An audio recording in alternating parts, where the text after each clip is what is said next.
Ok, nous allons voir aujourd'hui comment gérer les objections.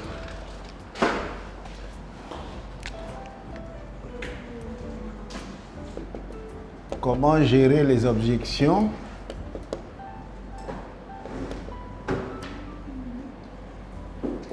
Les objections lors du closing.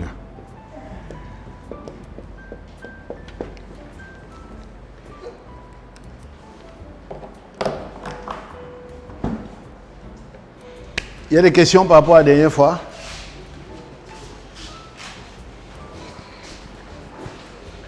Pardon? Depuis la dernière fois, qui parmi vous a pratiqué le closing?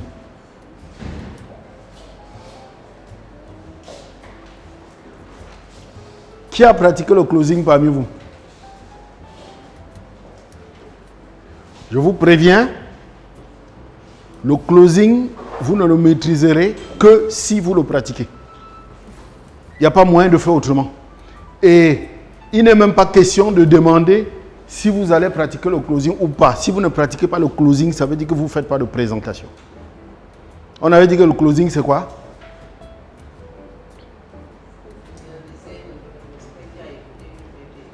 On avait dit que le closing, c'est quoi? Le closing, on avait dit, c'est l'entretien suite à une PPE.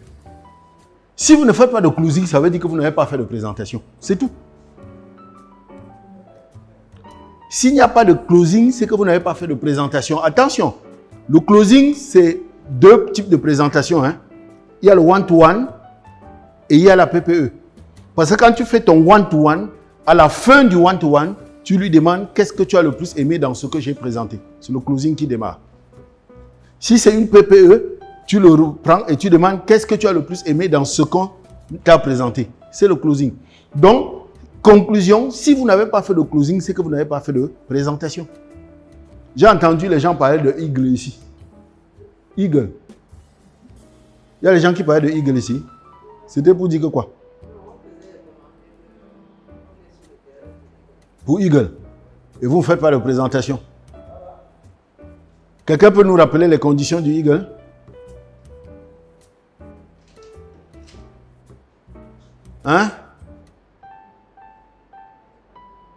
C'est être d'abord manager, oui. 720 points caisse. 2 animateurs.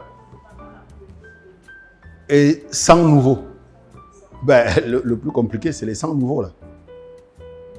Si vous ne faites pas de présentation, où est-ce que ça se trouve les 100 nouveaux? Donc, je vous assure, quand vous faites bien le closing, vous n'avez pas trop d'objections. S'il y a deux choses qui sont bien faites, si la présentation est bien faite, si le closing est bien fait, vous n'avez pas trop d'objections. C'est quoi une objection? Une objection, c'est quoi?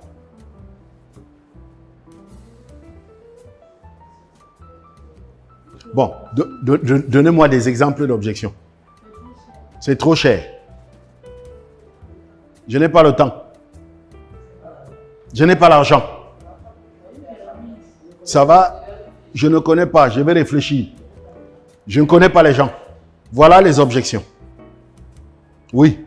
Tout ce que vous avez cité là sont les objections. Alors, une objection, c'est donc quoi par rapport à ce que vous avez? Je n'aime pas les définitions du dictionnaire. Je n'aime pas trop les définitions du dictionnaire. J'aime que quelqu'un donne la définition de comment il comprend. Oui, une préoccupation. Une objection, c'est une préoccupation. C'est ça une objection. C'est une question. Ce n'est pas un rejet. Parce que quand quelqu'un va dire c'est trop cher, vous êtes des escrocs, vos produits là, ça ne soigne rien. Comme quelqu'un m'a envoyé un message tout à l'heure pour dire que le marketing réseau, c'est des fémènes. Oui, on peut recevoir ça comme un rejet, mais ce n'est pas un rejet. C'est une préoccupation, c'est une question. Parce que si il savait ce qu'est le marketing de réseau, il ne dirait pas que nous sommes des fémènes. Alors, donc, le problème avec l'objection, c'est qu'il n'y a pas un moment où arrive l'objection. Il n'y a pas un moment. C'est vrai que nous sommes en train de voir comment gérer les objections après le closing, mais ça ne veut pas dire que l'objection arrive après le closing. L'objection arrive, tu peux ouvrir la bouche comme ça, le gars sort une objection. Tu ouvres la bouche, il dit que je te connais, je connais vos choses là. Ne me tente pas avec. Tu n'as encore rien dit. Donc, il n'y a pas un moment pour faire face à une objection. Alors, il y a une seule attitude, il y a un certain comportement à avoir quand on est face aux objections. À partir du moment où j'ai intégré que c'est une question, ou que ce sont des questions, que ce sont des préoccupations, il me reste donc quoi à faire?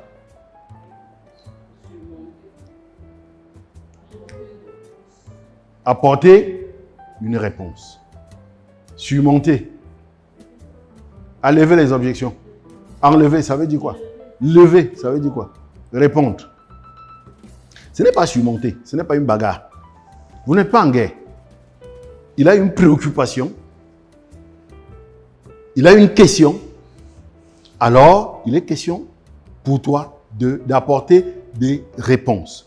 Sauf que, pour apporter une réponse, il faut être sûr d'avoir compris la question. Et c'est malheureusement ce que les distributeurs font.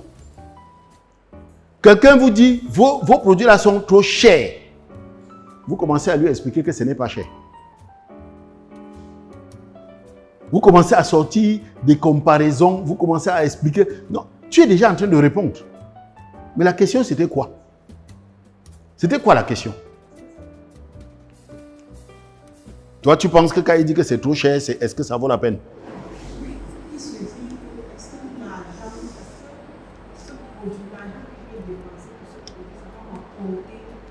Est-ce que l'argent que j'ai dépensé pour ce produit, ça va m'apporter? Qui d'autre? Quand il dit que c'est trop cher, ça peut signifier quoi?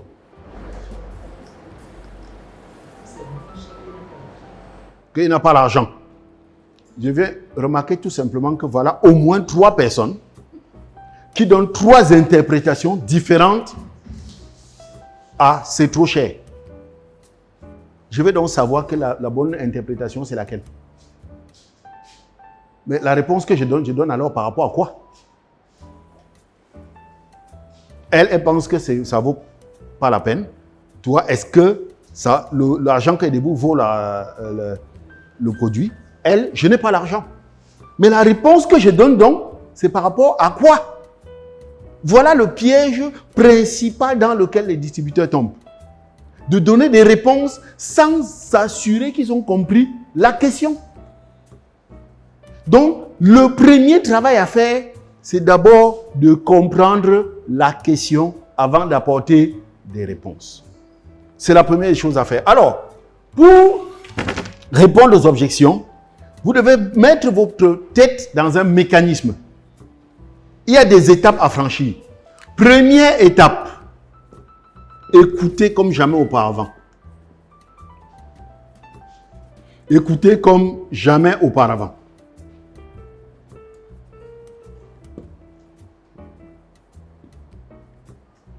Qu'est-ce que ça signifie? Quelqu'un peut nous expliquer ça?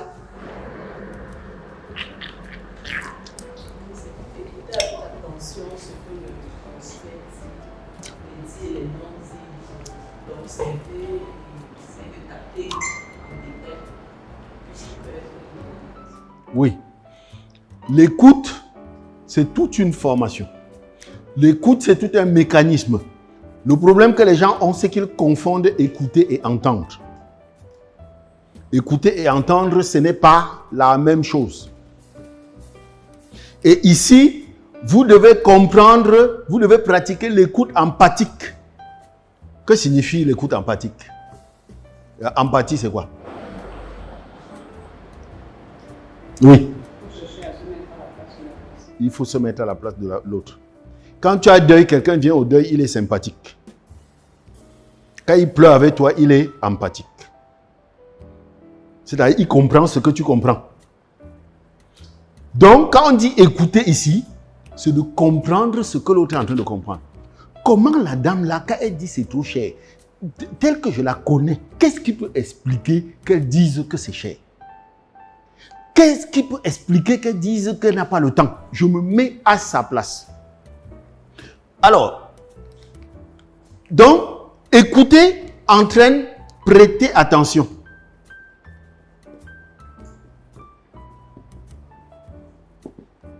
Parce qu'il y a quelque chose, n'oubliez pas, lors de la dernière formation, je vous ai dit que le prospect doit passer par, quand on parlait du business, par 5 étapes pour acheter les produits et par 6 étapes pour souscrire. Et dans les étapes là, il y avait une étape la plus importante. Vous devez nouer avec le prospect une relation d'appréciation, confiance, respect. Vous devez nouer avec le prospect un relationnel de confiance. Sachez que quand vous avez un prospect devant vous, quel est l'objectif quand vous avez un prospect devant vous? Les distributeurs se trompent souvent d'objectif. Quand vous avez un prospect devant vous, l'objectif n'est pas de vendre le produit ou de le signer. L'objectif n'est pas de vendre le produit ou de le signer. L'objectif, c'est quoi? Amener à comprendre. Hein? Applaudissez pour elle. L'objectif, quand vous avez un prospect devant vous, c'est d'en faire un ami. Faites toutes les bagarres que vous voulez. Sachez que l'objectif, c'est d'en faire un ami. Vraiment, si vous comprenez ça, vous avez compris le marketing de réseau. Donc, c'est pour ça que la grosse bagarre, c'est de nouer avec lui une relation d'appréciation, confiance, respect. Qu'il ait l'impression que vous êtes une bonne personne, qu'il peut vous faire confiance et il vous respecte. C'est pour ça que vous devez prêter attention. Vous imaginez quelqu'un en train de vous parler, comme on a le champion aujourd'hui qu'on appelle WhatsApp, pendant qu'il parle, tu es en train de regarder WhatsApp. Il n'y a pas une insulte plus que ça. Dans tous les cas, tu ne peux pas être son ami quand tu as commencé comme ça. Donc, quand tu es face à un prospect, tu dois te débarrasser de tout objet de distraction. C'est pour ça que si le prospect t'a rencontré chez toi, la première chose, c'est de couper la télévision. Mettre le téléphone au silencieux, sortir le calepin pour prêter, pour prendre des notes. Ça lui prouve que tu es en train de prêter attention. Mais il ne s'agit pas seulement de prêter attention, il faut en plus démontrer. Démontrer qu'on est en train de prêter attention. Qu'on est en train de prêter attention.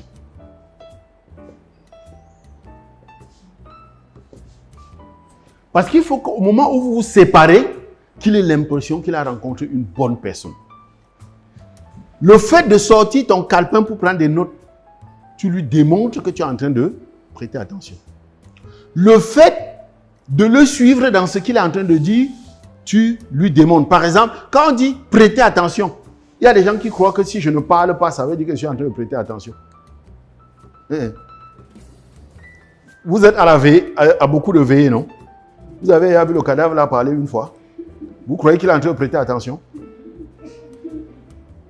Le fait de rester silencieux ne signifie pas que vous êtes en train de prêter attention.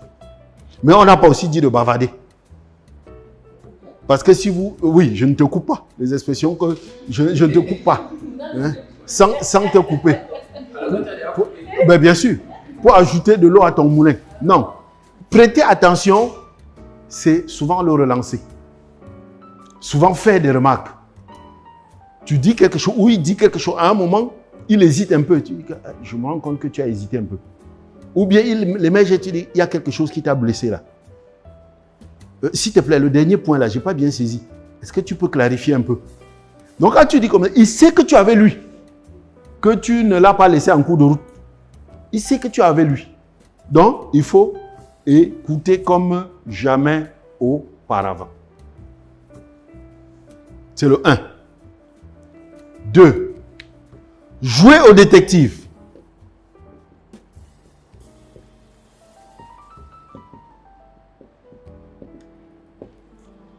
Le détective, c'est celui qui met les enquêtes. Regardez, tout à l'heure, on a dit, c'est trop cher. 3 personnes ont donné des interprétations différentes. Alors, quand il me dit ce qu'il dit, ça signifie quoi? Il faut que je sache ce qu'il est en train de dire. pour pouvoir répondre. Je dois donc mener une enquête. Et jouer au détective, c'est très simple. C'est poser des questions, écouter les réponses. Poser des questions, écouter les réponses.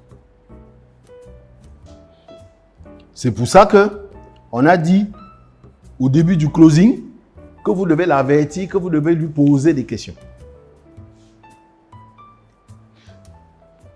Là où il faut être un bon Camerounais, vous n'êtes plus.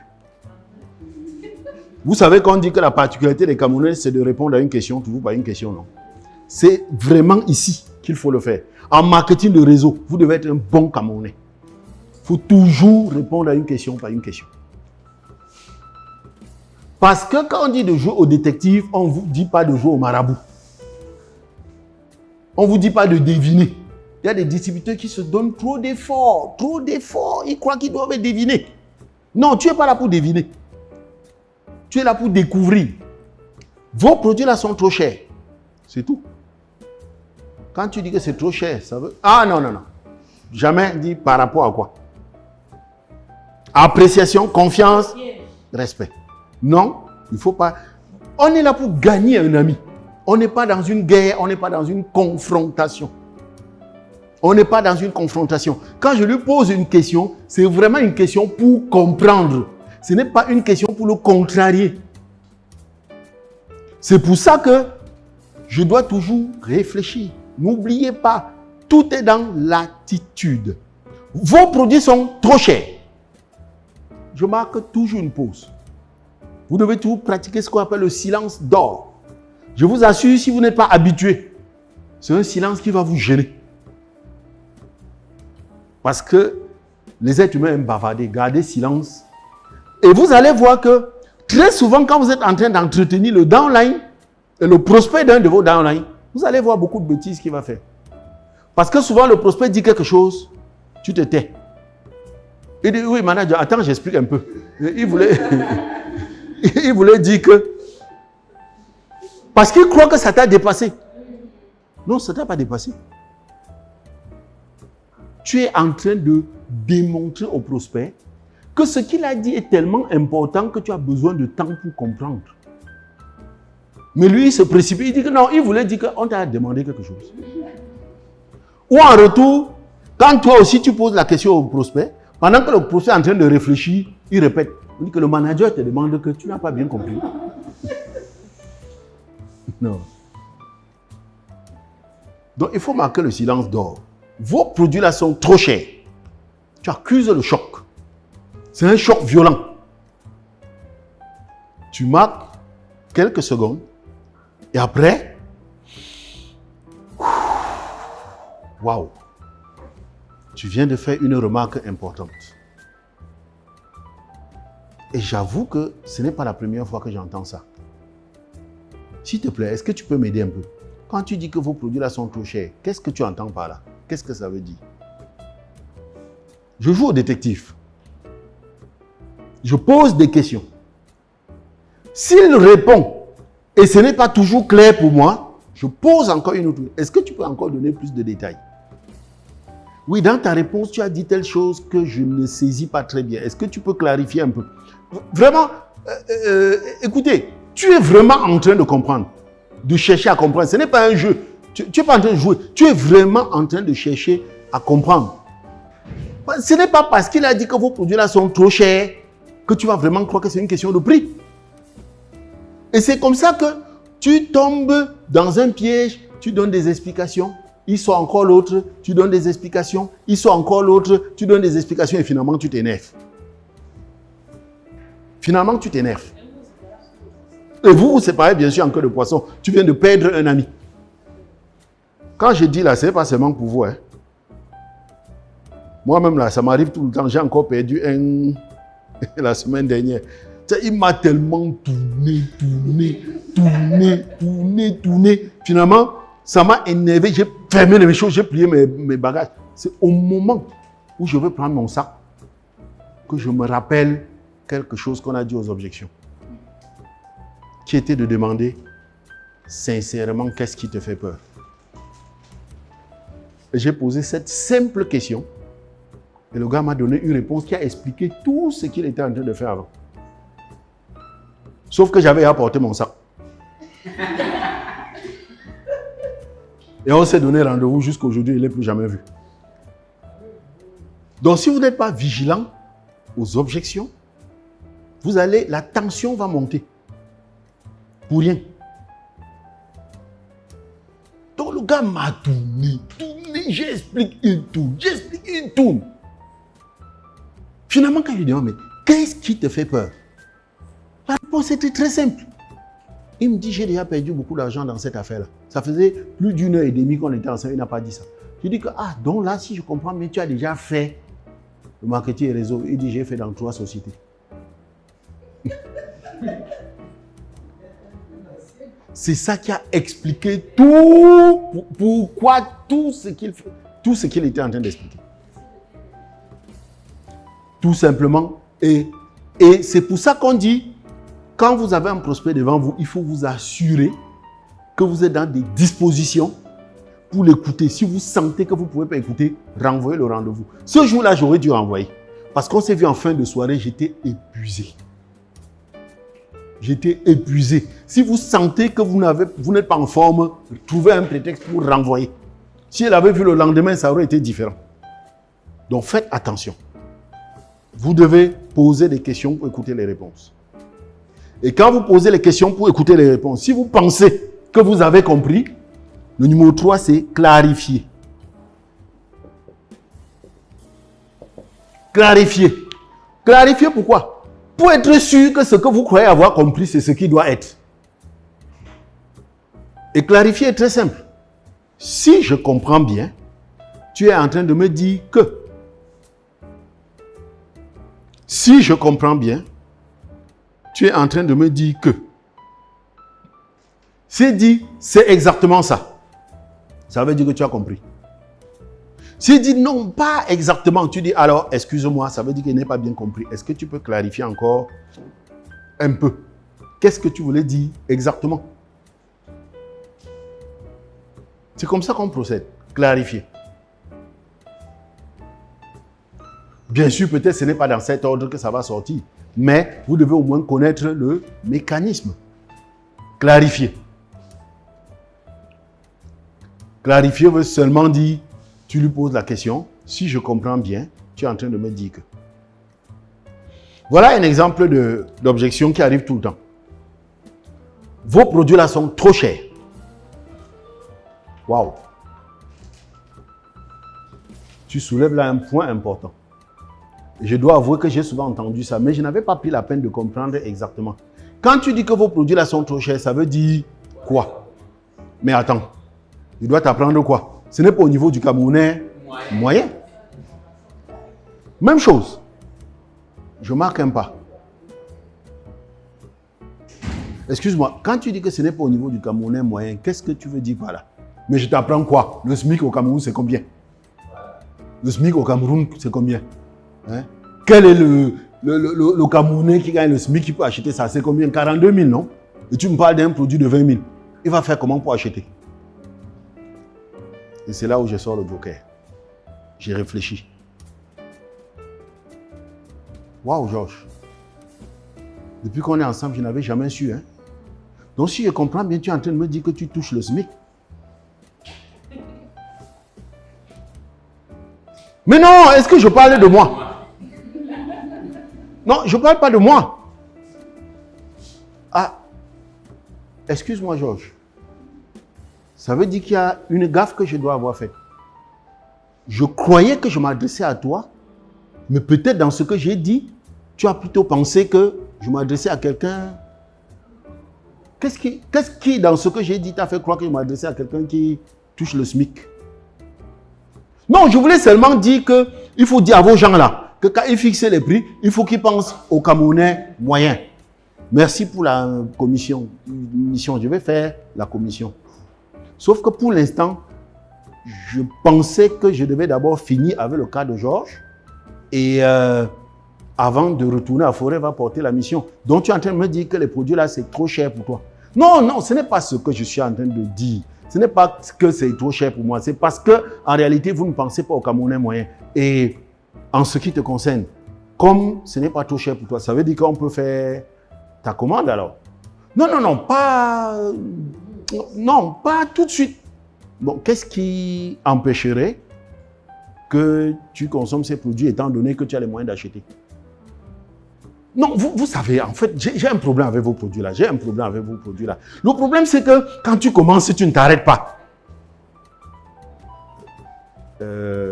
Excuse-moi, je n'ai pas bien saisi.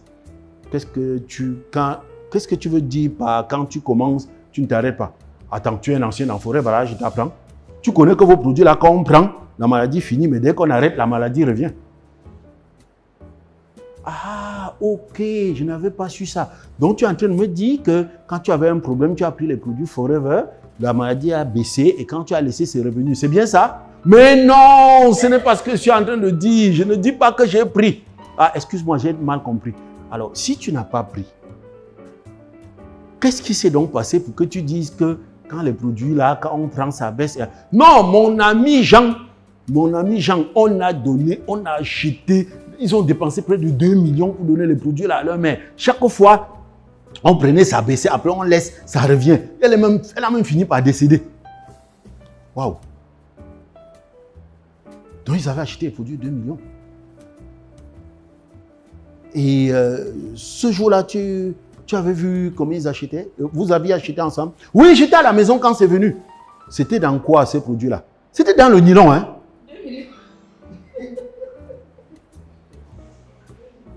Waouh! Excuse-moi, je suis un peu perdu. Comment a-t-on pu mettre les produits de 2 millions dans un nylon? Bon, je ne sais pas comment ils ont acheté d'autres. Sauf que j'avais remarqué que quand on prend, la maladie baisse, après on laisse, ça revient. Donc, vous voyez, il avait commencé par sécher. Maintenant, il est à quand tu prends, ça baisse, après ça revient. Alors, je voudrais comprendre, puisque malheureusement, tu n'étais pas celui qui lui a donné les produits, donc je ne peux pas exactement savoir ce qui s'est passé pour que ça passe, ça revient. Mais je voudrais comprendre quel est le souci que ça te pose. D'abord, pourquoi ils arrêtaient? S'ils avaient constaté que quand ils prenaient, ça baissait, pourquoi ils n'ont pas continué à prendre? Ah non. Moi, je ne veux pas que ma vie soit conditionnée par les choses. Je ne veux pas, moi, les choses que quand je prends, je commence à prendre. C'est même ça qui fait que je ne goûte jamais vos produits là. Parce que je ne veux pas mettre mon doigt dans quelque chose, je cale dedans.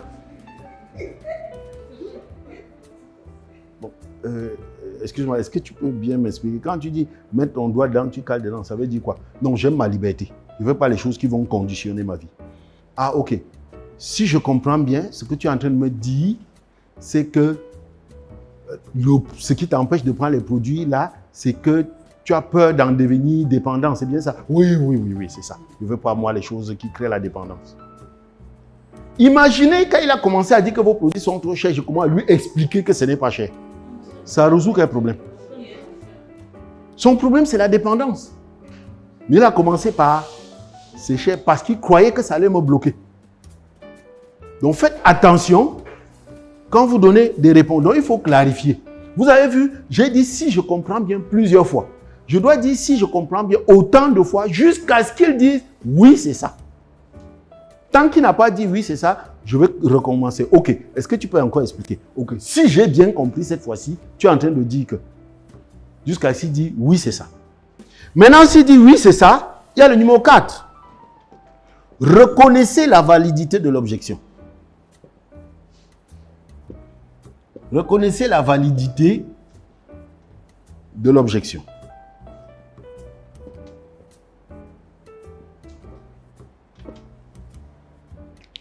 J'ai dit, vous devez gérer les objections avec empathie. Empathie, on a dit que quoi? Se mettre à la place de l'autre pour comprendre ce qu'il comprend. Il n'est pas fou. Quel que soit ce qu'il a dit, reconnaissez qu'un être normal peut dire ça.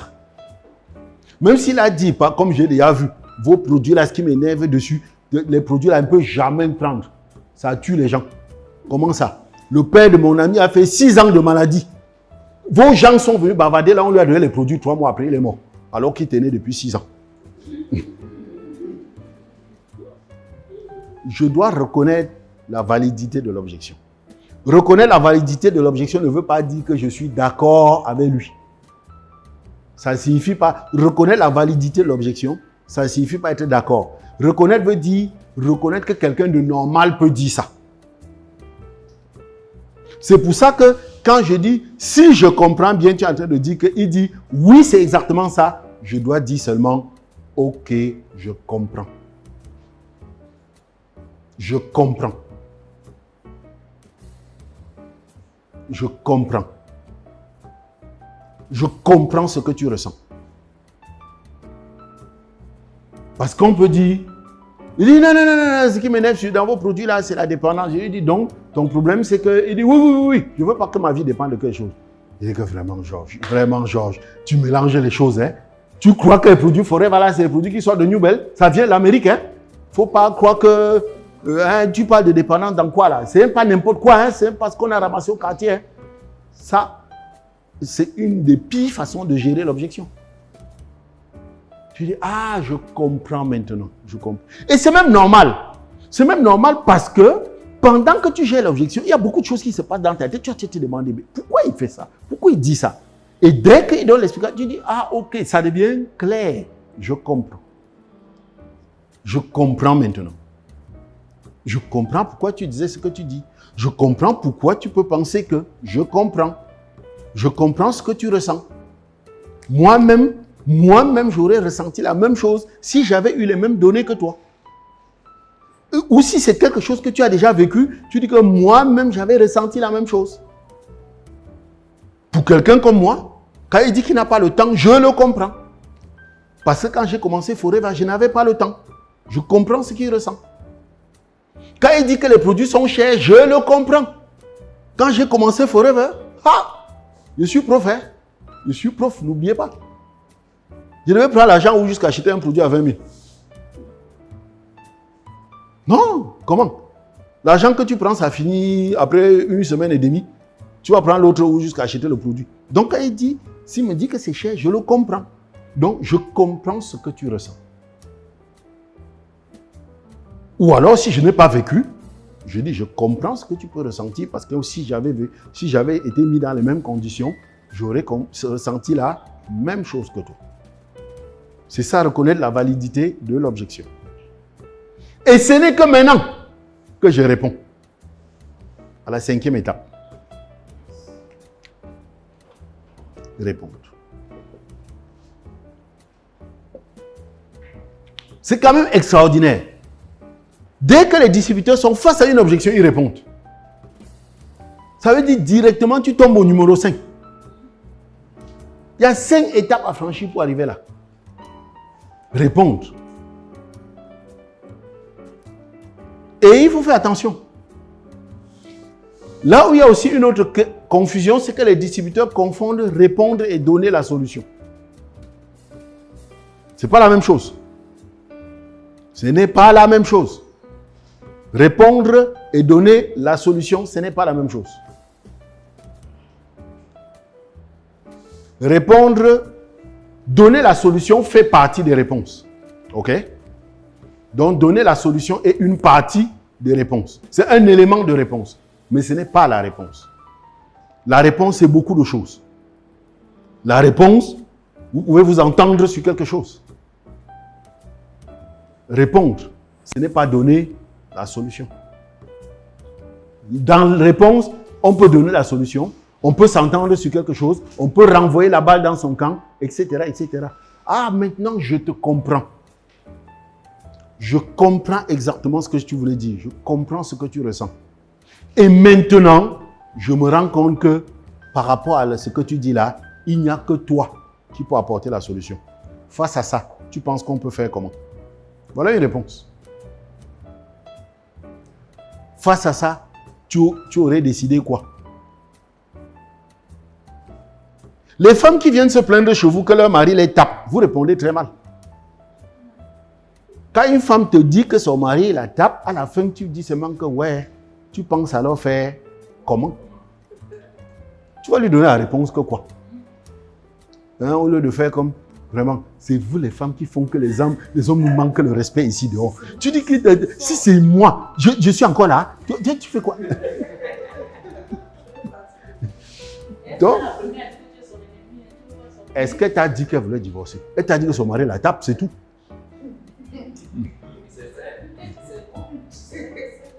Donc, il ne faut pas confondre, répondre et donner la solution. Parce que les gens n'aiment pas les solutions faciles à leurs problèmes difficiles. Quand vous donnez des solutions faciles à des problèmes difficiles, vous traitez les gens pour des idiots. Et si vous n'avez jamais ressenti ça, moi j'ai ressenti ça. Il y a une société informatique ici en ville qu'on appelle Intech. Intech signifie intelligence kémonienne. C'est mon camarade de terminale.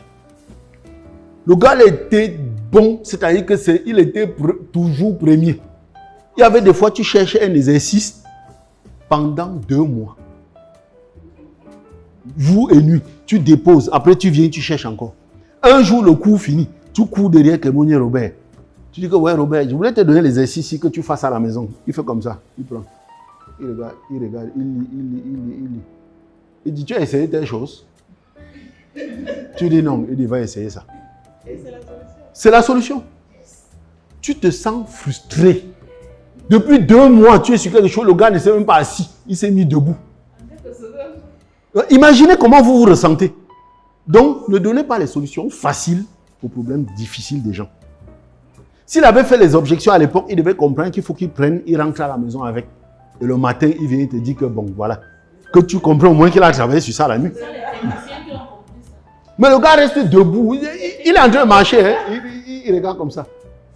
Tu as essayé telle chose? Tu dis non, il va essayer ça. Et tu pars, tu tapes, ça. Tu dis que mais depuis 2 mois, comment il n'est pas vu? Donc, c'est ça. Vous n'êtes pas obligé. Tu dis, ah, je comprends maintenant. Je comprends. Seulement, il faut que je t'avoue. Moi, je n'ai pas la solution. Je n'ai pas la solution. Mais je peux te demander quelque chose. Je travaille avec des partenaires qui ont beaucoup d'expérience. Est-ce que tu permets que j'aille leur poser ton problème et je reviens après te donner la solution?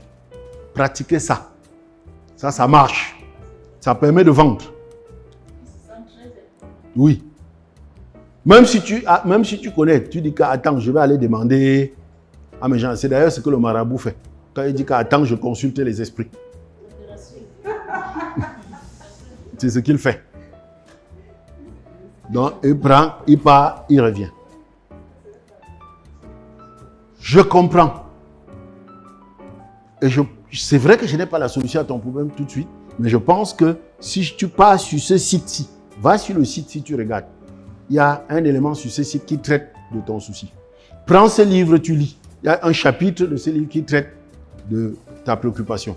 Prends ce CD, tu peux regarder, etc. Tout ça, ce sont des réponses. Maintenant, si j'ai la solution, je vous ai dit, il faut éviter de donner des solutions frustrantes. Quand on donne la solution, on dit toujours, je comprends ce que tu ressens. Moi-même, je ressentais la même chose. Jusqu'à ce que je découvre que. Pour lui montrer que toi aussi, tu as été confronté et tu as dû faire du cheminement. Jusqu'à ce que je découvre que. Est-ce que tu permets que je te montre? Moi-même, au début, j'ai eu trop de problèmes à comprendre le fonctionnement des compléments alimentaires. Parce que je ne comprenais pas comment ça fonctionnait. Jusqu'à ce que je découvre que, en réalité, les compléments alimentaires n'ont pas le même mode de fonctionnement que les médicaments. Est-ce que tu permets que je t'explique comment ça fonctionne? Et en ce moment, tu engages les explications. Donc, voilà un peu comment les éléments à prendre en compte pour gérer les objections. Il y a encore d'autres étapes. Hein? Il y a encore deux étapes, mais ce n'est pas sur ça qu'on va s'attarder aujourd'hui. L'autre étape, c'est la 6e étape, c'est sachez vous faire comprendre. Parce que quand tu dis, est-ce que je te permets, est-ce que tu me permets de t'expliquer comment ça se passe? Et il dit oui. Tu reviens dans le processus de la présentation. Le prospect doit être convaincu que votre proposition va satisfaire son besoin, etc., etc. Donc, tu reviens sur tout ce parcours-là. Parce qu'en réalité, c'est maintenant là que la présentation va commencer. Est-ce que tu permets que je t'explique? Et après, la dernière étape, la 7e, c'est sachez conclure. Parce que souvent, ces entretiens durent tellement qu'à la fin, tu ne sais même plus ce que tu étais venu faire. Après, vous vous séparez comme ça. Non. Sachez conclure, c'est qu'on a dit, quand on fait le closing, où on débouche sur quelque chose, ou on débouche sur un rendez-vous. Ou on débouche sur quelque chose de concret, ou on débouche sur un rendez-vous. Vous ne devez jamais vous séparer comme ça. Et ça, c'est là où l'acteur meurt.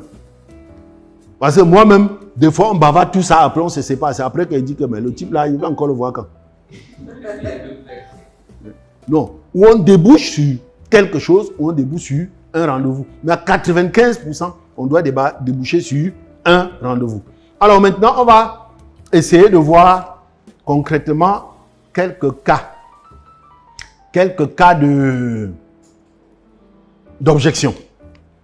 Puisqu'on parle de PPE, tu appelles quelqu'un, tu veux lui parler de ton business forever ou tu veux l'inviter à un business forever. Et oh, laisse ça, je connais ces choses. Je connais votre histoire là, je connais ce genre de business, votre histoire pyramidale. Si vous n'avez pas encore eu ça, ça c'est un coup de feu. Tu étais chaud, tu t'es préparé et tout, jusqu'à tu lances comme ça, tu veux l'inviter à la PPE du 25. Oh non, laisse ça, je connais vos choses là. Je connais ce business pyramidal. Écoute, je connais.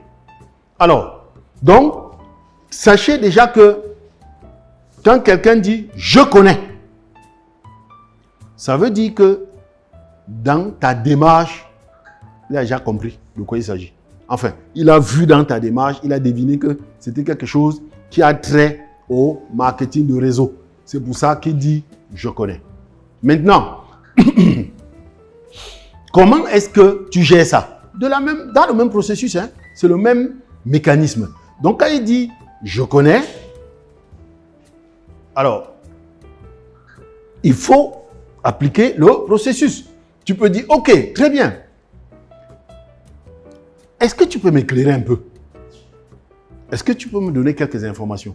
Quand tu dis « je connais », quand tu dis « je connais ce business », qu'est-ce que ça veut dire?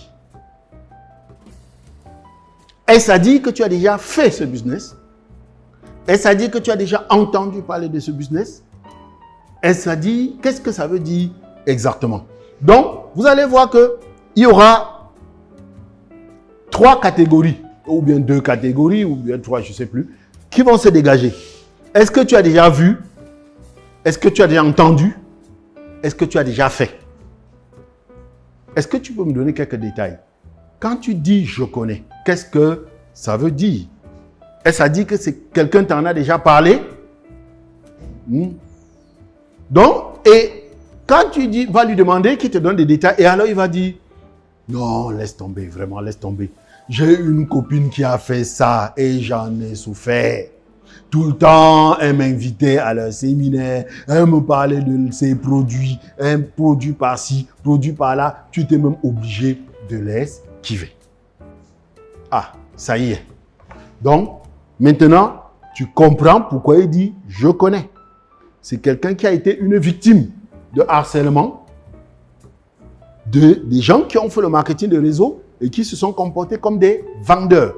Vous savez, personne n'aime les vendeurs. Même pas vous. Même pas vous. Le rond-point Maïtu est bouché. Il y a des embouteillages à mourir. Tu es là, tu cherches comment faufiler. Quelqu'un s'est planté devant toi. Bonsoir monsieur, nous sommes en promotion. Comment tu ne vas pas gifler cette personne? Donc cette attitude de vendeur qui manque d'empathie, c'est ce qu'on reproche en fait aux vendeurs. Qui manque d'empathie. Tu es au marché central. Tu peux annoncer le deuil à quelqu'un. Tu es en train de réfléchir que je commence par où? Ah oui, mesdames, on a des robes pour toi, on a des chaussures. Voilà cette attitude de vendeur qu'on n'aime pas. Et c'est ça donc qui fait. Quelqu'un peut dire, je connais vos choses là. Alors tu peux lui demander, Alors, est-ce que je peux te poser une question? Est-ce que je peux te poser une question? Tu me connais au moins? Ou bien bon, quand tu me regardes, est-ce que, si c'est un compteur chaud, on se connaît depuis un certain temps quand même, tu me connais. Si c'est un compteur froid, tu dis, bon, c'est vrai que tu ne me connais pas beaucoup, mais quand tu me regardes comme ça, est-ce que tu penses que je t'appelle pour te proposer que d'entrer dans une affaire où tu vas pratiquer aux autres exactement ce qu'on t'avait appliqué et que tu n'as pas aimé? Donc tu penses que je te parle d'entrer dans un business où tu vas passer ton temps à harceler les gens? Tu me connais. Tu penses que c'est ce genre de choses que je vais te proposer? Bon, si c'est un compteur chaud et que ce n'est pas vrai, il va dire non. Tu dis, ok. Tu connais mon style? Non. Ce que je veux vraiment, c'est que tu viennes voir ce dans quoi je me suis engagé et que tu essaies de comprendre pourquoi ça m'enthousiasme autant. C'est tout. C'est tout ce que je veux. Je veux juste ton avis. Est-ce que tu penses que tu peux me donner ton avis? Est-ce que tu penses que tu peux sacrifier un peu de ton temps pour me donner ton avis? Moi, ce que je veux, c'est que tu vois dans quoi je me suis lancé. C'est un peu ça. Que tu comprennes ce qui me motive. Maintenant, il y a le deuxième qui peut dire, même chose, je connais ce business. Et tu lui demandes, alors, comment est-ce que tu connais ce business? Il dit, ouais, j'ai déjà fait ça dans une société. On vendait des patchs et ça n'a pas marché. Il dit, d'accord. Donc, si je comprends bien, tu es en train de me dire que tu as déjà fait cette histoire dans une autre société où vous vendiez des produits et tu n'as pas réussi dans ce genre de business. C'est bien ça? Il me dit affirmatif. Alors, selon toi, tu penses que ça n'a pas marché, pourquoi? Je ne sais pas, je sais que ça n'a pas marché. Est-ce que tu étais bien accompagné? Ouais, au début, j'étais bien accompagné, mais après, ils m'ont lâché. Je me suis débrouillé tout seul. Et puis, ça n'a pas marché. Ok, je vois. Alors, si je comprends bien, tu n'as pas fait dans une autre entreprise, ça n'a pas marché. Et du coup, tu es en train de te dire, tu t'es juré de ne plus jamais remettre le doigt dans ce genre d'affaires. C'est bien ça? C'est bien ça. Alors, permets-moi d'illustrer un peu. Tu aimes le sport. Tu as décidé de t'inscrire dans un centre de sport. Tu t'y inscris et malheureusement, tu découvres que les moniteurs, ils sont nazes. Les machines sont nazes. Le programme, il est naze. Et du coup, tu décides que plus jamais tu ne feras de sport. Tu oublies tous les bienfaits que tu pouvais attendre du sport juste parce que tu penses que tous les centres de sport sont pareils. C'est ça ou pas? Non, je ne peux pas penser que tous les centres de sport sont pareils. Et alors, qu'est-ce qui te fait croire que, comme ça n'a pas marché dans une société, partout ailleurs, ça serait la même chose? Non, écoute, ce que je pense, ce que je te propose, c'est juste de venir voir pour au moins comprendre qu'il existe une autre option.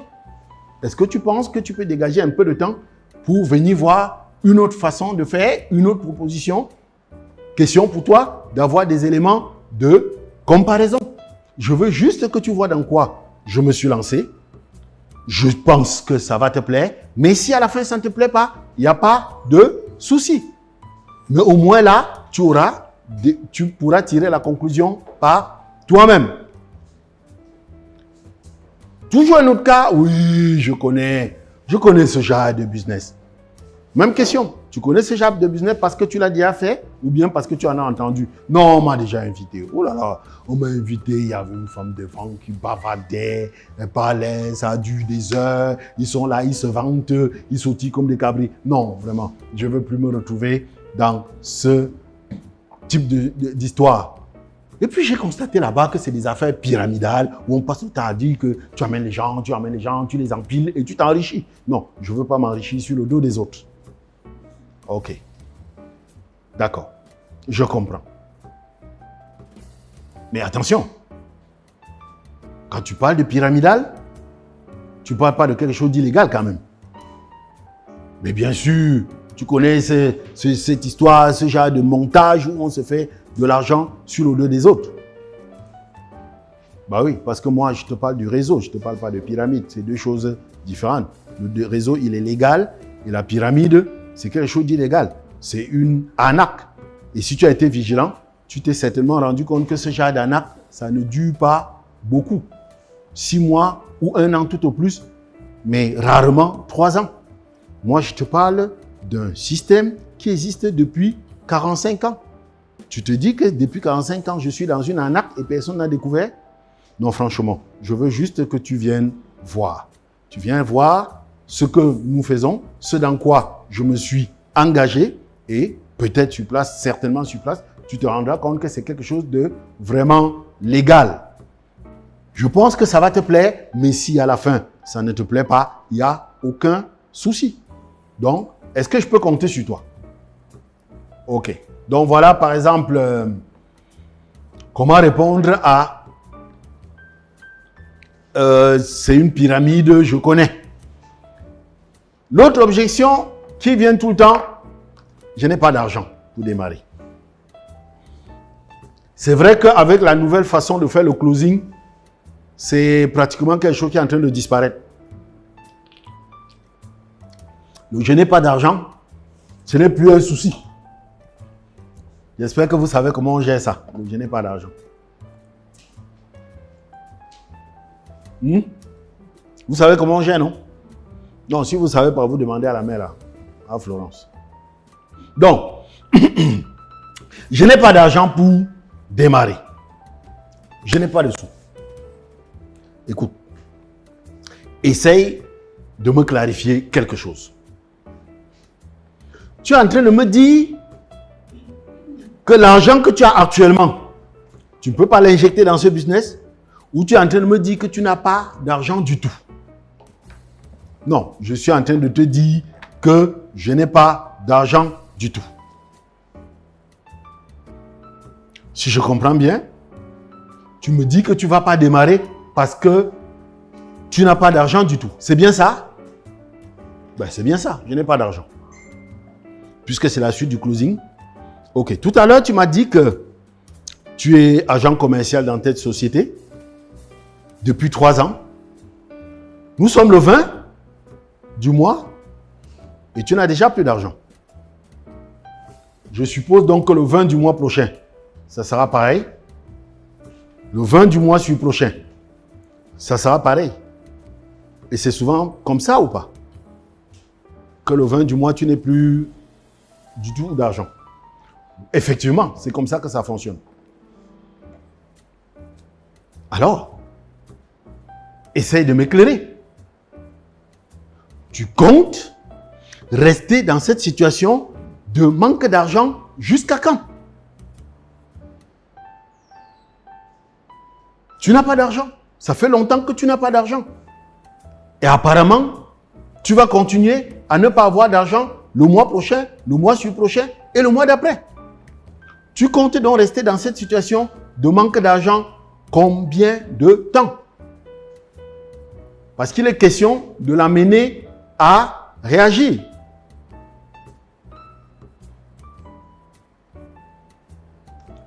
Tu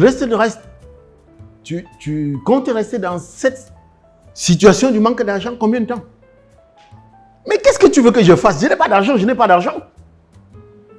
Non, ce qui m'intrigue, c'est que tu dis je n'ai pas d'argent, comme si tu étais déjà accommodé de cette situation, comme si tu étais devenu, tu trouvais normal que tu n'aies pas d'argent, comme si tu as accepté cette situation et que tu as déjà conclu qu'il n'y a pas de solution. Je me trompe ou pas? Mais que tu te trompes ou pas, tu veux que je fasse quoi? Je n'ai pas d'argent. Mais enfin, le fait de ne pas avoir d'argent ne devrait pas être une excuse pour ne pas commencer ce business. Parce que l'objectif de ce business, c'est effectivement de te permettre d'avoir de l'argent. Mais j'ai plutôt l'impression que je suis plus motivé que toi. Toi, apparemment, tu as accepté définitivement cette situation de ne pas avoir d'argent. Alors que si moi, je t'ai appelé, c'est parce que je veux que tu aies de l'argent. Ça te plaît trop de rester comme ça sans argent? Tu serais heureux de finir ta vie comme ça, dans le manque d'argent? Écoute, j'en ai marre. Vrai, j'en ai marre de ne pas avoir d'argent. Mais sur le coup là, je n'ai pas d'argent. Tu veux que je fasse quoi? Je n'ai pas d'argent. Écoute mon cher, il y a une grande différence entre ne pas avoir d'argent et être pauvre. Ne pas avoir d'argent, c'est provisoire. Être pauvre, c'est définitif. C'est ton état d'esprit. C'est ta situation. C'est ta vie. Alors, dans la situation où tu es, es-tu sans argent ou es-tu pauvre? Vous croyez qu'il va répondre que quoi? Je suis sans argent. Donc, c'est provisoire. Alors, regardons ensemble comment est-ce que tu peux sortir de cette situation provisoire de ne pas avoir d'argent.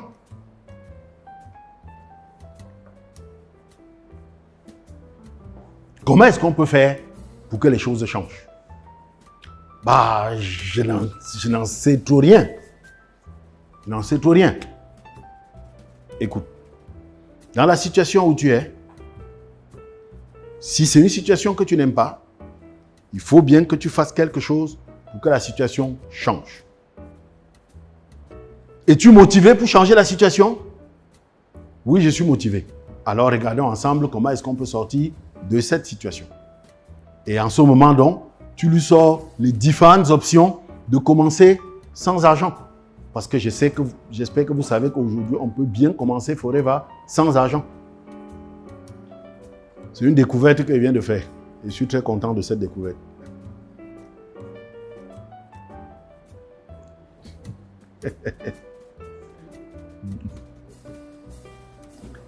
OK.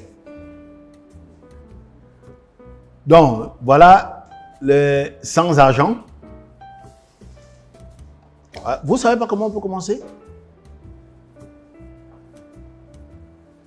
Mais le travail de Forever consiste à faire quoi?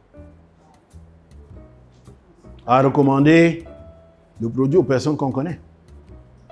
Mais s'il est partant, vous remplissez son agrément. Parce que vous savez, dès que vous remplissez l'agrément, Forever vous envoie un message. Vous venez d'avoir un nouveau filleul. Accompagnez-le dans ses actions pour qu'il fasse son premier achat. Effectivement, tu vas l'accompagner. Tu sais comment faire. Il y a son relationnel. Donc en fait, on s'est rendu compte que dans l'activité-ci, la seule contrainte, c'est qu'il ait la volonté de travailler et qu'il soit disponible. C'est tout. Qu'il soit disponible et qu'il ait la volonté. Tu vas l'accompagner dans son relationnel, tu vas faire des propositions. Et c'est comme ça que ça va lui permettre de démarrer. Donc tu lui dis, tu n'as pas d'argent, mais regardons ensemble quelles sont les possibilités qui s'offrent à toi. En ce moment, tu vas plus trop insister sur l'argent, mais tu vas insister sur sa disponibilité et sa volonté de travailler. S'il est partant, ça va aller. Je n'ai pas le temps. Ça arrive aussi souvent. Je n'ai pas le temps. OK. Laisse-moi comprendre quelque chose. Quand tu es venu à la présentation, tu avais bien vu que l'objet, c'était comment créer son propre business pour gagner des revenus complémentaires. C'est bien ça? Tu avais bien vu ça? Oui, j'avais vu. Alors, essaye de m'expliquer.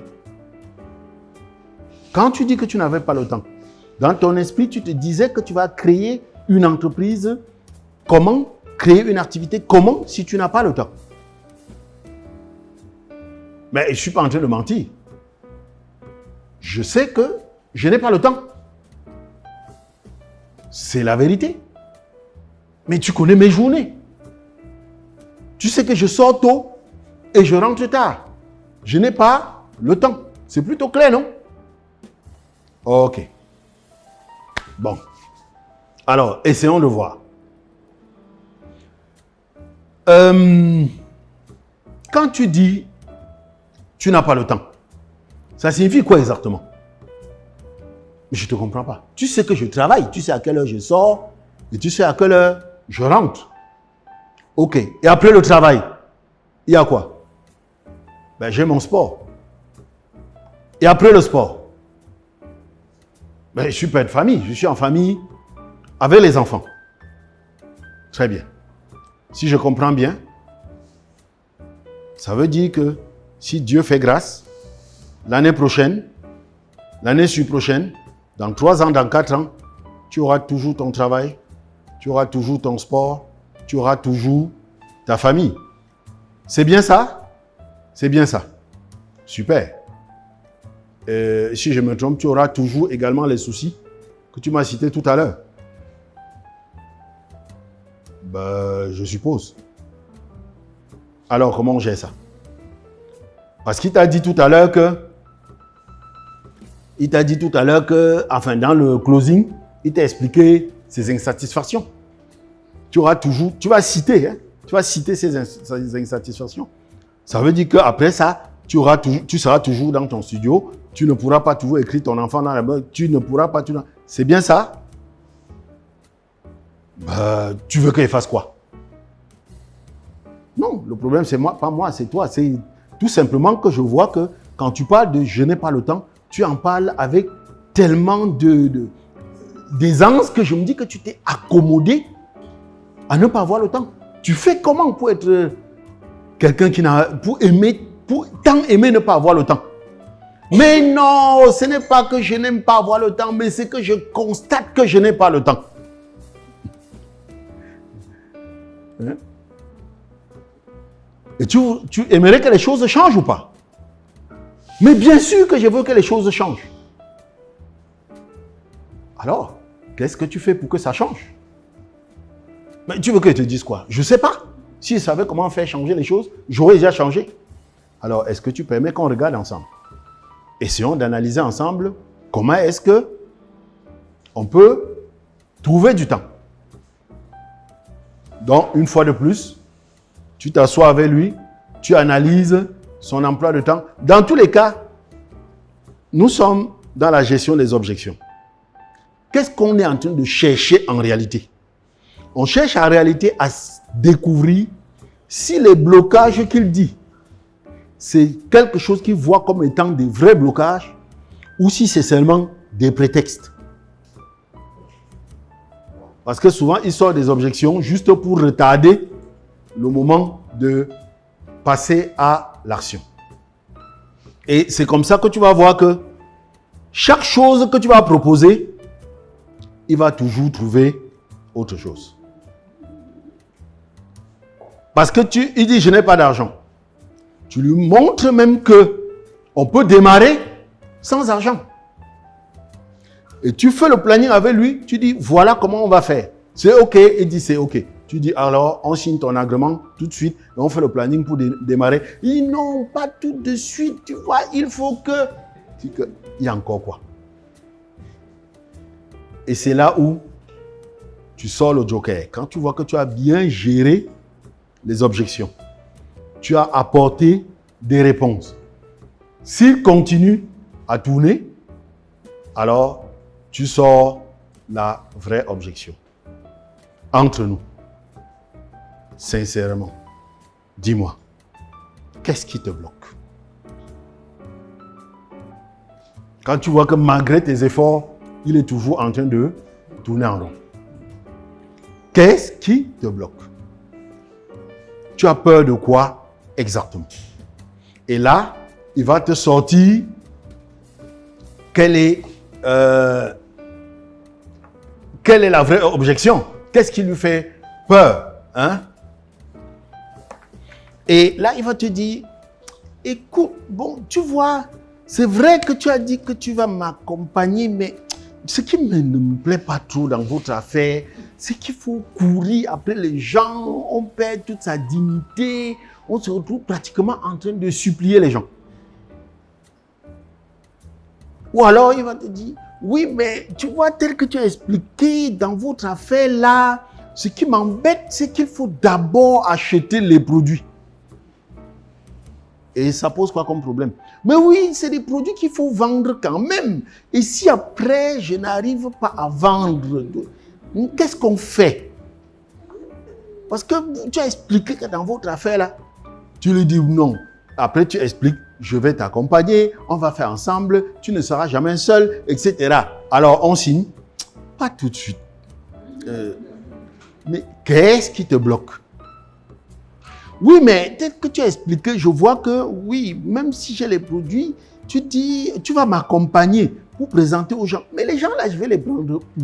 Je ne connais personne. Je suis peut-être un casanier. Je suis moi à la maison. Je ne connais personne. Voilà les objections qui vont arriver tout le temps. Vous comprenez que vous devez aussi avoir des outils. Des outils. Quand il vous dit qu'il ne connaît personne, vous allez lui dire quoi? Il faut que vous puissiez apporter des réponses. Vous allez faire comment pour qu'il ait des gens? Quand il vous dit, oui, mais dans votre affaire là, il faut courir derrière les gens, il faut pratiquement supplier les gens, il faut savoir comment répondre. C'est pour ça que vous devez, dans chaque situation, avoir plusieurs alternatives. Plusieurs alternatives. Pour que ça corresponde au cas de chacun. Comment faire pour avoir les gens? Tu vas lui dire, oui, on va commencer par ton relationnel chaud. Il dit, je ne connais personne. Quand il dit, je ne connais personne, est-ce qu'il y a quelqu'un qui ne connaît personne? En réalité, ça veut dire que les gens qu'il connaît là, il n'est pas lui prêt à aller parler de ce business-là. Il n'est pas prêt à aller leur parler. Maintenant, il faut découvrir qu'est-ce qui le gêne à parler aux gens qu'il connaît. Et il va t'expliquer, donc tu vois, on perd sa dignité, venir supplier les gens, venir. C'est là où tu vas lui expliquer que non, ça ne se passe pas comme ça. Mais il ne s'agit pas de lui dire ça ne se passe pas comme ça. Il faut lui dire comment ça va se passer pour qu'il compare avec ses craintes. Est-ce que ça élimine ses craintes? Donc vous devez avoir des solutions. La dernière objection, c'est quoi? Il faut que je cherche. Je dois réfléchir avant de prendre ma décision. Oui, c'est la même chose. Je dois réfléchir. Hein? Je dois réfléchir avant de prendre ma décision. Je comprends, ça me parle. Et c'est normal de réfléchir. Moi-même, si je te dis que je m'étais lancé sans réfléchir, ce n'est pas vrai. Seulement, je voudrais comprendre. Y a-t-il quelque chose en particulier sur laquelle tu devrais réfléchir et qu'on n'a pas analysé ici, que tu pourrais sortir pour qu'on analyse maintenant? Non, ce que tu as dit, c'est bon, c'est bon. Mais si tout est bon, qu'est-ce qui nous empêche de démarrer maintenant? Que qu'on remplisse ton agrément maintenant. En fait, il y a des détails que je voudrais... J'ai très bien compris, hein, j'ai très bien compris ce que tu as dit. Mais il y a des détails qu'il faut que je prenne le temps d'analyser avant de voir. Comme quel détail, par exemple? Mais attends, si j'ai bien compris, tu as expliqué qu'il faut vendre les produits, non? Oui, c'est bien ça. Notre activité consiste à vendre les produits. Voilà, par exemple, un détail qu'il faut que j'analyse. Il faut que je vois, que je vérifie si effectivement je serais capable de vendre les produits. Ah, parfait. Essayons de voir. Comment donc est-ce que tu penses que tu vas vérifier pour savoir comment, si tu vas pouvoir vendre les produits ou pas? Non, c'est pas... J'ai mes stratégies. Je connais comment elle fait. J'ai juste quelques vérifications à faire et je te reviens. Je ne suis pas sûr de bien comprendre. Et tu es en train de me dire que tu vas aller d'abord voir les gens que tu connais pour vérifier s'ils peuvent acheter ces produits-là avant de venir démarrer? Oui, c'est exactement ça. Ah, je comprends. Je comprends maintenant. Excuse-moi, tu n'as pas besoin d'aller tester sur le terrain. Je peux te donner la réponse à ton test tout de suite. C'est 0 vente, 0 recrutement, tout de suite. Et je peux t'expliquer pourquoi. Écoute, ce que tu es en train de dire, tu es tout simplement en train de dire que tu vas aller voir des gens au quartier, des connaissances, pour tester auprès d'eux s'ils peuvent intégrer ce business-là avant de venir intégrer toi-même. Explique-moi comment tu vas arriver à leur expliquer quelque chose que tu ne comprends pas toi-même. Je sais que tu ne comprends pas toi-même parce que si tu avais compris, tu serais déjà dedans. Le simple fait que tu ne sois pas dedans montre que tu n'as pas compris. Comment vas-tu aller expliquer aux gens quelque chose que tu n'as pas compris toi-même? Et même si d'aventure, tu arrives à expliquer, est-ce que tu imagines un peu le scénario? Tu es en train de me dire que tu vas aller voir Emmanuel au quartier. Tu dis, Emmanuel, j'ai des produits fantastiques, des produits merveilleux qui sont bons pour toi. Ils sont tellement bons que moi-même, je n'ai pas encore eu le courage d'essayer. Est-ce que tu peux l'essayer pour moi? Tu penses qu'il va te répondre quoi? Tu vas aller le voir pour dire, j'ai un business formidable, un business d'avenir. C'est un business tellement porteur que là où tu vois là, moi-même, je ne suis pas encore dedans. Mais je voulais savoir si toi, tu peux commencer pour qu'on est ensemble. Non, entre nous. Entre nous. Tu penses vraiment que tu auras un résultat positif suite à ton test? Bah, tel que tu expliques, après tout ce que tu as dit, je me rends compte que ça ne sera pas très possible. Alors, comment peut-on résoudre cette préoccupation? Est-ce que tu permets que je te montre comment est-ce qu'on va résoudre cette préoccupation? Comment est-ce qu'on va faire pour effectivement vendre les produits? Voilà. Je crois que si vous appliquez ça, on ne peut pas parcourir toutes les objections. L'essentiel, c'est de retenir le mécanisme. Le mécanisme, ce n'est même pas bon de retenir comment on répond aux objections. Parce que j'ai vu des distributeurs, ils t'appellent. Un prospect a dit que je réponds que quoi? Tu lui dis réponds comme ça. Après il revient, il dit que bon, j'ai répondu comme tu as dit, il a encore dit que je réponds que quoi? Bon, maintenant il a encore dit que non. Ne retenez pas comment est-ce qu'on répond aux objections, retenez le mécanisme. Et le mécanisme est très simple. Je pose les questions, j'écoute les réponses. Parce que ça sert à quoi de retenir le mécanisme? Deux prospects ne se ressemblent pas. Hein? Tu vas retenir le mécanisme pour ce prospect. Et après pour l'autre, qui va dire exactement la même chose. Tu vas dire que quoi? Donc, il faut juste retenir le mécanisme. Écouter, poser les questions, clarifier, reconnaître, répondre. Et c'est tout. Maintenant, quand tu réponds, tu apportes la réponse. Si tourne toujours, tu sors le joker. Ça, je vous assure, c'est une question, ça marche toujours. Écoute, dis-moi, qu'est-ce qui te fait vraiment peur? Si tu as noué avec lui une relation d'appréciation, confiance, respect, il va te dire. Il va te dire. Et quand il te dit, cette fois-là, il le dit, il sort vraiment le dernier élément là. Après, tu gères ça, c'est bon. Voilà. Est-ce que quelqu'un a une question? Oui, question. Alors, bonsoir. Bonsoir. Alors, ici, la personne en face de nous, lors d'un closing, nous dit, ok, je peux te relancer quand je veux l'argent. Ah oui, je peux te relancer. Ça fait partie des objections. Il y a même ça ici. Ben, bon, c'est le même mécanisme. Je vais te relancer quand j'aurai l'argent. Parfait. C'est très bien. Et tu penses que tu auras l'argent quand? Allons-y. Tu penses que tu auras cet argent à quel moment? À la fin du mois. Très bien. Est-ce que tu peux m'expliquer comment ça va se passer pour que tu aies cet argent à la fin du mois? Bon, j'attends l'argent quand le salaire va tomber. Quand le salaire va tomber. Tu m'as dit que tu travailles depuis 3 ans. Et depuis 3 ans, avec ce salaire, tu n'arrives pas à faire 2 semaines. Comment ça va se passer cette fois-ci pour que sur un salaire avec lequel tu n'arrives pas à faire 2 semaines, tu arrives à dégager de l'argent pour démarrer? Tu comptes faire comment concrètement?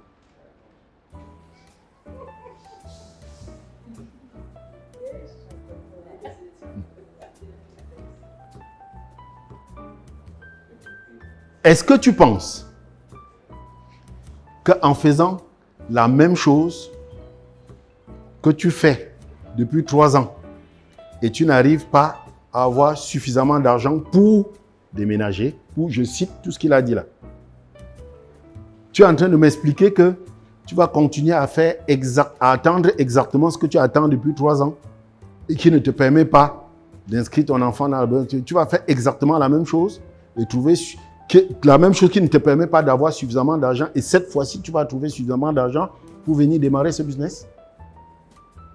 Concrètement, tu penses que ça va se passer comment? Il est clair que ça ne va pas marcher.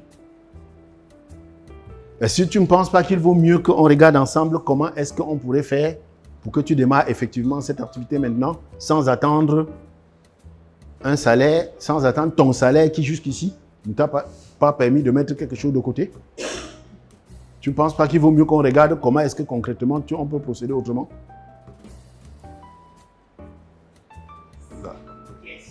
Ça, c'est une objection qui arrive tout le temps. J'attends une tontine, j'attends ceci. Ne comptez pas là-dessus.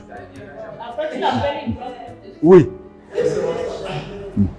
Et là, c'est celui qui dit que bon, pour produire là, et puis être offensif, ça coûte combien? J'ai pris. Et l'autre d'être closing. Oui. Avec un commerçant. Oui. Elle te répond, alors, si pour produire là, et vous le calcium, ça coûte combien? Ça coûte combien? Ah? Là, vous produisez comment? Non, il n'y a pas de problème. Je ne donne jamais de prix. Je venais d'entrer dans cette salle. Il y a un monsieur qui m'a appelé de Belgique. Il me dit, vous êtes de Forever. On m'a dit que vous êtes de Forever. J'ai dit oui. Vous avez des produits pour la hernie discale? J'ai dit oui. Il dit, donne-moi la liste des produits et le prix. Je lui ai dit, je ne donne jamais des prix comme ça sans explication. Parce que nos produits sont particuliers. Il a dit, ok, donne-moi les explications. J'ai dit, malheureusement, je vais à une formation, mais je vais vous donner une vidéo tournée par moi-même qui donne des explications. À la fin, là, je vais regarder s'il a tout fait. Non, je veux le calcium. Ça coûte combien? Oui, nous avons le calcium. Et c'est un très bon calcium. C'est même l'un des meilleurs du monde. Ma seule préoccupation maintenant, c'est que nous, quand nous donnons nos produits à quelqu'un, notre objectif suprême, c'est qu'il soit satisfait. Alors, comme c'est ma préoccupation suprême, donc il faut que je m'assure que ça va répondre à ton besoin. Si ce n'est pas trop demandé, est-ce que tu peux me dire exactement quel est le bienfait que tu attends? Tu veux résoudre quel problème avec le calcium? Tu veux résoudre quel problème? Il faut qu'ils te disent. Parce qu'il faut faire très attention. Nos produits, quand c'est pour résoudre des problèmes, rarement un produit marche. Mais si c'est pour prendre comme ça, il n'y a pas de problème. Si tu dis non, je n'ai pas de problème, je sais seulement qu'un être humain a besoin de calcium, là c'est bon, il peut prendre le calcium. Mais s'il dit non, j'ai trop de crampes, maintenant, non, le calcium, ça ne va pas marcher. Parce que les crampes, c'est certes un problème de calcium, mais ce n'est pas seulement un problème de calcium, c'est également un problème de circulation. Donc si tu n'associes pas, il va prendre le calcium et ça ne va pas donner. C'est pour ça qu'on a dit la dernière fois, le numéro 1, le prospect doit avoir un réel besoin. Vous devez toujours identifier le besoin du prospect. Si c'est qu'il n'a aucun problème, non, c'est bon, le calcium, tu peux vendre un calcium, tu peux vendre un bidon jaune, tous les produits forêts vont se vendre un à un. On peut bien les vendre un à un, à condition qu'ils sachent que c'est pour entretenir le corps. Je sais que j'ai besoin des oméga. Je prends Artixi. Je sais que j'ai besoin de fluidifier mon sang. Je prends le garlic. Je sais que j'ai besoin d'eux en tant qu'être normal. Mais il ne faut pas faire comme la dernière fois. Il y a une fois, ici, même après une formation, ici, on sort. Il y a un distributeur qui m'appelle et dit que bon, manager, j'ai un souci. Il y a un patient là qui veut seulement me tuer. Il dit quoi? Il a déjà pris 3 Artixi et ça n'a pas réglé son problème. Je lui ai dit que mais, quand tu n'as pas réglé son problème, tu lui donnais Artixi pourquoi? Non, il sait. Il dit que non, il a des problèmes cardiaques. Il dit que tu es simple. Et tu lui donnais Artixi pourquoi? Quelqu'un a déjà un problème cardiaque identifié. Et tu lui donnes un Artixi. Il finit, tu donnes un deuxième Artixi. Il finit, tu donnes un troisième. Après, tu dis qu'il n'est pas satisfait. Il va être satisfait comment? Le problème cardiaque, c'est tout un programme. Ça veut dire qu'il sent déjà. Il sent déjà un problème. Mais je l'ai fait l'autre jour. J'ai croisé une dame ici en bas. Une recommandation. Je suis venu. Elle a dit qu'elle a des problèmes cardiaques et tout. On lui a constaté qu'il y a une tension de ceci. Elle a commencé à avoir le gros cœur parce que le cœur travaille beaucoup et tout et tout. Je lui ai dit que non. Parce qu'elle a appelé pour dire, vous avez un produit pour ça. J'ai dit qu'on n'a pas un produit pour ça. Il lui est sorti tout le programme. Zang, 222 000. Mais elle a acheté. Numéro 2. Le prospect doit être convaincu que votre proposition va satisfaire son besoin. C'est le problème avec les distributeurs en fait. Ils ne savent pas expliquer. Et c'est pour ça qu'on dit qu'un nouveau doit se faire accompagner par un ancien qui sait expliquer. L'ancien a donc l'obligation de savoir comment expliquer. Et ce n'est pas compliqué. On a fait une formation ici pour ça. Ce n'est pas compliqué. La dame là te dit, on m'a dit que mon cœur est gros parce qu'il travaille beaucoup. On m'a dit que ma tension est élevée. Tu notes. Tu dis, ok, la mère, il faut que je te dise la vérité. Je viens de démarrer, j'ai consommé les produits, ils sont très bons. C'est même pour ça qu'elle distribue. Mais je n'ai pas le cas que tu dis là, il faut qu'elle reconnaisse, ce n'est pas à mon niveau. Je vais aller voir les anciens avec qui je travaille. Il y en a qui sont là depuis 15 ans, depuis 10 ans, ils maîtrisent. Je vais aller les voir, on va sortir le programme. Et tu peux aller les voir. Ou tu peux même toi-même rentrer à la maison. Tu tapes YouTube. Tu vas sur YouTube, tu dis que le cœur qui est gros. Ce qui me plaît sur YouTube, c'est que tu mets le titre comme tu entends. Hein? Oui. Tu dis le cœur qui est gros. On donne quoi? Tension élevée. On fait comment? YouTube t'explique. Ça, c'est si tu es paresseux, si tu ne veux pas lire. Si tu veux lire, tu vas à Google. Si tu ne veux pas lire, tu tapes YouTube. Et YouTube, on t'explique. On t'explique, c'est tout. Maintenant, pour ceux qui maîtrisent le ChatGPT, tu peux aussi aller dire là-bas, produit Forever et. Bon, sauf qu'à ChatGPT, il faut savoir que c'est des ordinateurs. Hein. Tu vas ajuster.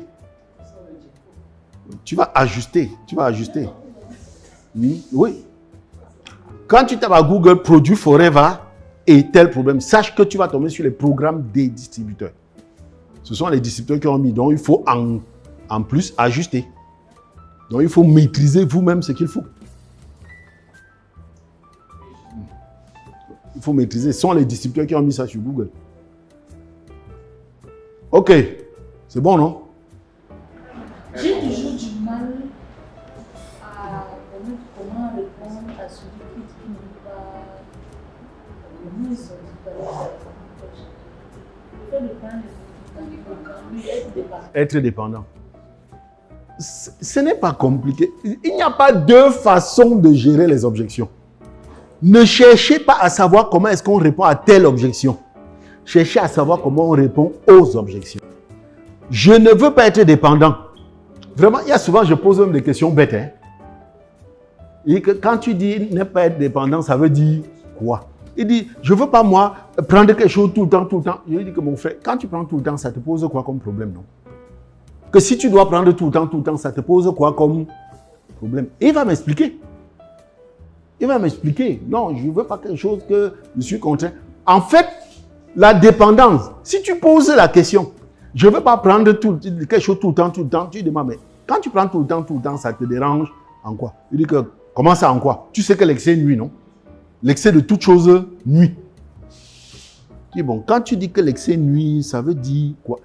Ne réponds, vraiment, posez toute la question. Quand tu dis que l'excès nuit, ça veut dire quoi? Tu dis que, mais attends, tu sais que chaque médicament a des effets secondaires. Il vient de lâcher le mot. Chaque médicament a des effets secondaires. Et si tu prends tout le temps, finalement, c'est les effets secondaires là qui vont te tuer.